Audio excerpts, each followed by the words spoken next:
আল্লাহ যখন এই পৃথিবী সৃষ্টি করলেন, পৃথিবীর মধ্যে ভাইব্রেশন হচ্ছিল, কাঁপাকাঁপি। আল্লাহ পৃথিবীর কাঁপাকাঁপি বন্ধ করার জন্য পেরেকের মতো পাহাড়গুলোকে পৃথিবীতে ঠুকে দিলেন, কাঁপাকাঁপি বন্ধ হয়ে গেল। এই দৃশ্য দেখে ফেরেশতারা বলে, ইয়া রাব, পাহাড়ের এত শক্তি, আপনার সৃষ্টির মধ্যে পাহাড়ের চেয়ে শক্তিশালী কিছু আছে? আল্লাহ বললেন আছে। সেটা কি?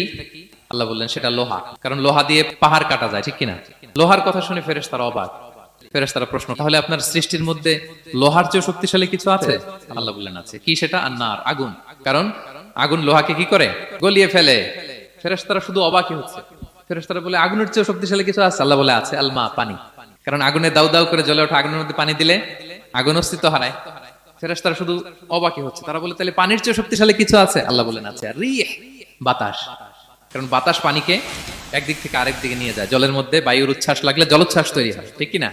ফেরেশতারা আবার অবাক হয়ে বলে, তাইলে বাতাসের চেয়ে শক্তিশালী কিছু আছে? আল্লাহ বললেন আছে। সেটা কি? বলতেছে বনি আদম।